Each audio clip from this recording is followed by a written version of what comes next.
Je me nomme Célestino Aboudi, je suis chrétien et j'en suis fier. Les gens m'ont souvent dit au niveau secondaire et universitaire que Célestino, tu déranges. Célestino, tu exagères. Célestino, tu es trop dur, tu es trop rude.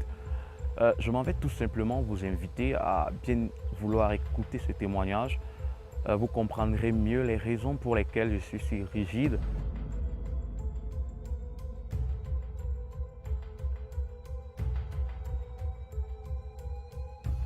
Je n'ai pas toujours été chrétien, bien qu'étant né dans une famille chrétienne, d'un père chrétien, d'une mère chrétienne, des aïeux chrétiens, mais moi, je ne l'ai jamais été.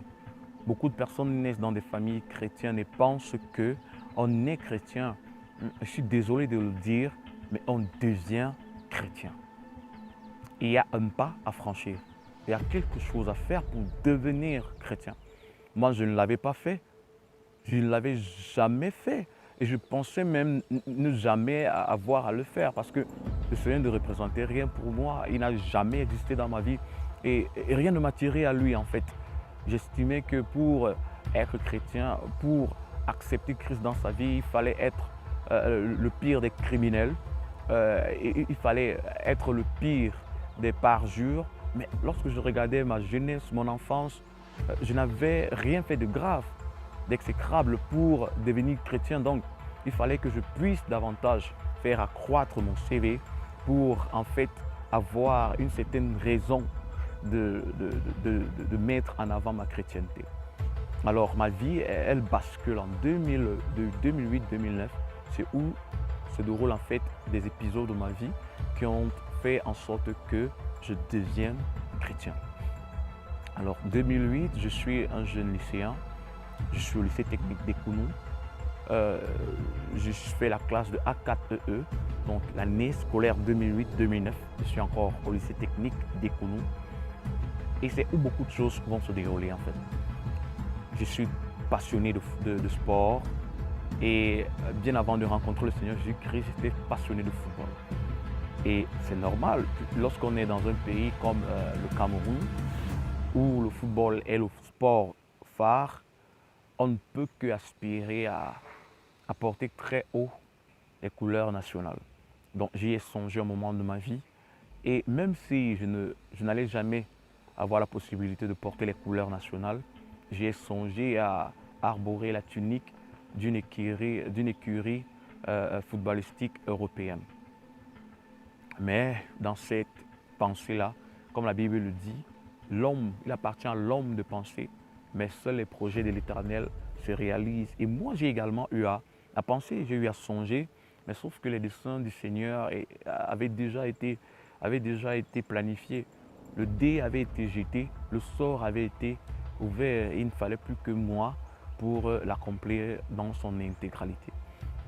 Donc, en 2008, je suis passionné de sport, particulièrement du football. J'y rêve, j'y songe matin, midi, soir. Je joue. Pour ceux qui me connaissent, pour ceux qui savent à peu près la manière avec laquelle je portais ce sport à cœur, ils peuvent vous le dire, ceux qui me connaissent. Je fais partie des petits garçons qui se retrouvaient à cette époque-là sur les terrains de football en plein midi, sous la canicule, en train de jongler le ballon. Des petits jeunes là qui s'entraînaient sur les aires de jeu tout seuls parce qu'ils rêvaient, parce qu'ils avaient une ambition. 2008 donc, j'ai un premier hic, c'est mon dos.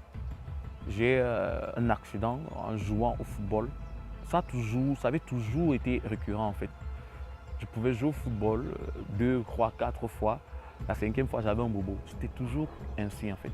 Une sorte de redondance, de répétition dans le temps et dans l'espace. Alors, nous sommes au soir de 2008. Nous jouons au quartier chez nous. On appelait cette zone la terrasse. Nous sommes retrouvés là pour jouer au football. Et pendant qu'on y jouait, sur une action plutôt anodine, j'ai fait un faux pas et mon adversaire m'a fait un croche-pied. Je suis tombé de dos.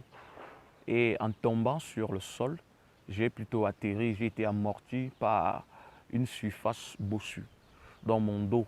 Il s'est reposé dessus et mon adversaire est tombé sur moi, donc j'ai été pour lui le tremplin. Et en tombant sur moi, j'ai ressenti sur ma région lombaire un craquement. Et ce craquement, puisque mon corps chauffait, j'étais en activité, en fait, les douleurs, je ne les ressentais pas. Après le jeu, après le match, je suis arrivé à la maison, je me suis débarbouillé, je me suis lavé, j'ai mangé, j'ai pris le repas et me suis endormi. Mais dans la nuit, j'ai commencé à faire une forte fièvre. Je ne me sentais plus bien, je transpirais à grosses gouttes et rien n'allait plus. Mais sauf que je me suis tué, je n'ai pas voulu le communiquer à ma maman. C'est une attitude, un caractère que j'avais gardé dans ma vie jusqu'à cette époque-là, jusqu'à cette période-là. Donc il pouvait m'arriver d'être malade, de souffrir le martyre, de connaître des périodes compliquées, mais ne pas avoir à parler, ne pas avoir à dire en fait. Parce que mon papa, il est militaire, il m'avait éduqué vraiment à la dure, à la rude. Par exemple, il me disait, l'homme ne pleure pas, l'homme pense, l'homme c'est la réflexion, l'homme ne montre pas ses faiblesses. Jamais on ne doit voir une larme sur l'œil d'un homme. Donc j'ai grandi avec toutes ces notions-là. Donc ce soir, sur mon lit, je ne dis rien à la maman jusqu'au petit matin où elle vient me réveiller pour aller à l'école. Mais sauf qu'elle m'appelle, je ne sors pas de ma chambre. Elle m'appelle, je ne sors pas. Eh bien, elle ouvre la chambre, elle me demande ce qui ne va pas. Je dis, je suis fatigué, je vais me lever, je ne me sens pas bien, on n'a pas cours, etc. Elle me dit, non, pourquoi est-ce que tu transpires? Je regarde ton lit, il est mouillé, qu'est-ce qui ne va pas? Je dis à maman, non, ça va, ne t'inquiète pas, ça va aller. Elle me touche, je suis brûlant de fièvre. Elle me dit, mon fils, jusqu'à ce point, pourquoi veux-tu me tuer? Pourquoi voudrais-tu vraiment en finir avec moi? Comment peux-tu être malade, souffrant et ne pas le partager avec moi qui suis ta mère? Et je lui dis, maman, je ne me sens pas bien, ça va aller. Elle me dit, non, non, lève-toi, je vais prendre soin de toi, nous allons aller à la clinique. Et je dis à maman, non, lève-toi, je vais te suivre. Elle se lève, je ne me lève pas. Elle revient des minutes après, elle me dit, mais qu'est-ce qu'il y a? Lève-toi et suis-moi. Sauf que je ne parviens toujours pas à me lever. Alors elle me dit, j'ai l'impression que tu es fatigué. Dis-moi la vérité. Tu es très fatigué. Je dis, oui, maman, je ne peux pas me lever. Après, elle me dit, bon, je vais t'aider. Je dis, maman, doucement, ne me bouge pas fort, j'ai très mal. Elle me dit, qu'est-ce qu'il y a? Je dis, maman, j'ai très mal, je ne parle pas. Et c'est où elle prendra de sa main, elle va me saisir le bras, elle va me lever. Elle se rendra compte que j'ai peur, je ne peux pas en réalité bouger. Elle va essayer de mettre la main sur mon dos et je vais me mettre à hurler, à lui dire, maman, s'il te plaît, tu me fais mal. Maman, s'il te plaît, tu me fais mal. Elle va sursauter et me dire, mais qu'est-ce qu'il y a? Je vais lui dire, j'ai mal au dos. Et maman m'a regardé. Elle m'a regardé, elle m'a dit, qu'est-ce qui s'est passé?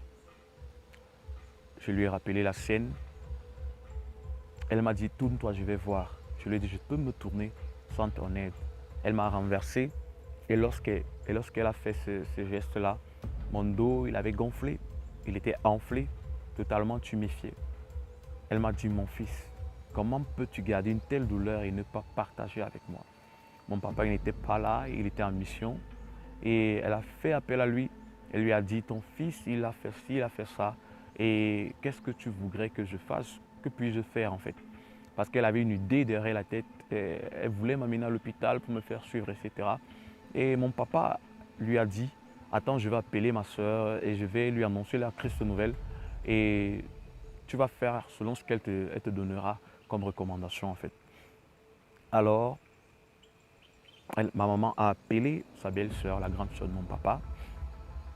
Elle n'a pas essuyé le moindre refus. Elle nous a conviés chez elle et ma maman m'y a abandonné, laissé, je dirais, durant près de un mois et demi, 2 mois. Et après ce temps, retrouvant ma forme, j'ai filé, je suis revenu à la maison. Cela n'a pas empêché que je poursuive mes séances de massage chez ma grand-maman. Alors, je me massais et je poursuivais les classes et la rééducation également. Mais quelque chose va se produire dans ma vie et je pense que c'est le premier acte, le premier geste qui viendra bouleverser ma vie. La maman, en 2008, fréquentait déjà l'église en fait avec mes frères, mes sœurs. Mais moi, je ne partais pas à l'église. D'ailleurs, j'en avais horreur. Il fait partie de ceux qui sabotaient Jésus-Christ. Il fait partie de ceux qui sabordaient son nom.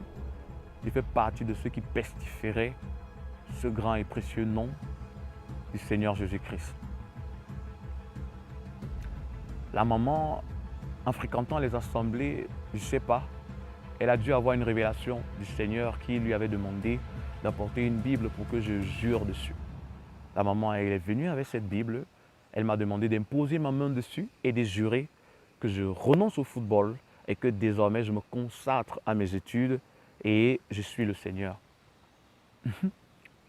À cette période-là, j'étais passionné de foot et il était impossible de me demander de jurer et d'abandonner mon rêve en fait. Alors, je jure sur la Bible par obéissance à ma maman parce que je l'aimais. Lorsqu'elle m'a demandé de faire cet acte en fait, elle était triste, elle était souffrante. Et aucun homme, aucun jeune homme ne peut se plaire à regarder sa maman souffrir, peiner pour lui et ne pas céder à un moment donné. Alors, j'ai dû céder à cela et je l'ai accepté. Je me suis retrouvé en train de jurer et de dire que j'abandonnais le football. Sauf qu'à mon âme et conscience, je savais que je n'abandonnerais jamais le foot. Et il fallait que je puisse recourir à une autre méthode. J'étais devenu furtif. Je pratiquais le football en cachette. Donc j'allais sur l'heure de jeu, je jouais et je m'entraînais également dans un club de la ville de Yaoundé où je réside actuellement. Je jouais dans un club, donc il m'arrivait d'aller faire des matchs, d'aller aux entraînements, de me débarbouiller très vite, d'enlever toute grâce sur moi, toute preuve de poussière, de boue, toute preuve de sueur, de fatigue. Il fallait que j'enlève tout cela, que je fasse le faux semblant en fait. Et j'ai dû jouer à ce jeu pendant l'année 2008 et jusqu'à l'année 2009. Donc à 2008, je fais semblant. 2009 également, je continue en fait avec le même rôle. Sauf que 2009, nous sommes là au deuxième trimestre de mon année scolaire. Quelque chose va se produire. Nous sommes au lycée. Je faisais A4EE, quatrième année électricité d'équipement, l'équivalent en enseignement général de la troisième espagnol, troisième allemand, tout ce que vous voulez. Nous avions un programme. Chaque vendredi, c'était la journée de TP, de travaux pratiques.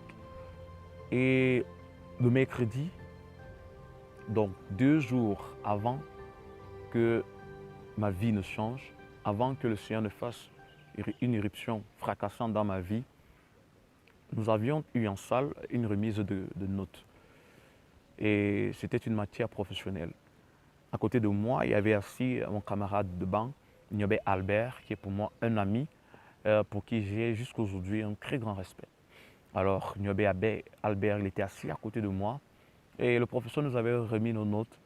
Je l'avais dépassé d'un point et il ne l'a jamais avalé en fait. Parce que nous travaillions souvent dans un esprit de concurrence. Il fallait toujours dépasser l'autre et c'était réellement pas évident en fait. Je l'avais dépassé d'un point et il n'a jamais eu à l'avaler. Voilà que il commence à nourrir cette colère, cette haine-là vis-à-vis de moi, mais je dirais une haine naïve en fait. Ça n'avait rien à voir avec le fait que je l'avais dépassé d'un point. Parce qu'il faut savoir qu'il jouait milieu défensif, donc il jouait 6, et moi je jouais avant-centre 9, et à son poste il était bon, et à mon poste j'étais également bon. Donc essayez un peu de voir la rivalité, jusqu'où il allait. Alors le mercredi, on a remis les notes, et vendredi, nous avons projeté de jouer un match de kudo. Le kudo, dans notre argot, dans notre jargon, c'est quoi? C'est qu'un match derrière lequel il y a de la mise. Donc, les deux équipes font une répartition équitable de joueurs. Ensuite, ils mettent par joueur une somme à côté pour miser en fait. Et cette somme revient à l'équipe qui parvient à remporter la partie, à remporter le match. Alors, ce vendredi, mercredi, vendredi, nous sommes allés sur l'heure de jeu. Nous n'avons pas joué dans la même équipe en fait, parce que la rivalité avait atteint ce paroxysme-là. Nous n'avons pas joué dans la même équipe. Niobe Albert, depuis mercredi, il avait promis me faire mal. Il avait dit qu'il jouerait dur sur moi et que je n'allais pas m'en sortir, que tout son match allait se dérouler uniquement sur ma personne et non pas sur les autres. Donc mes coéquipiers pouvaient avoir la balle et Niobe n'allait pas les attaquer, mais lorsque moi, j'aurais le ballon, il foncerait sur moi. Donc, nous allons sur l'aire de jeu dans cet état d'esprit. Et en retour également, je lui avais promis la même chose. Je lui avais dit, sur tous ces ballons, j'arriverai sur lui. Donc, nous sommes allés sur là déjà avec cette très grande et vive rivalité-là. Il était question de gagner et pas perdre. Et pas perdre la partie. Alors, nous arrivons sur le complexe Marc-Vivian Fouet, qui est juste en face du lycée technique d'Écono. C'est où nous jouons souvent nos rencontres de football en fait. Alors, nous arrivons là, nous faisons des réservations, on nous donne l'espace de jeu et on commence la partie. Alors, environ la 20e, 25e minute, notre gardien dégage le ballon sur une action anodine, plutôt anodine. Il dégage le ballon. Alors, je monte en suspension pour amortir le ballon. Pendant que je suis sur les airs, Niobe Albert monte également avec moi. C'était un duel en fait. Sur toutes les balles, il était là. Je monte, Niobe Albert monte avec moi pour amortir le ballon. Mais sauf que là, il se prépare à commettre un acte qui va bouleverser, transformer toute ma vie jusqu'à aujourd'hui. Il monte en duel. Je veux poser le ballon sur ma poitrine. Il monte avec moi et il me coude en plein thorax. Lorsqu'il me coude sur les airs, j'ai l'impression comme Boeing 547 vient de s'écraser sur moi en fait. J'ai l'impression que tout le poids du monde vient de s'abattre sur moi. Pour tout footballeur, amateur de football, il sait que lorsqu'on est en duel sur les airs et qu'on perd l'équilibre, le premier réflexe, il est de poser les bras sur le sol, histoire d'amortir le choc.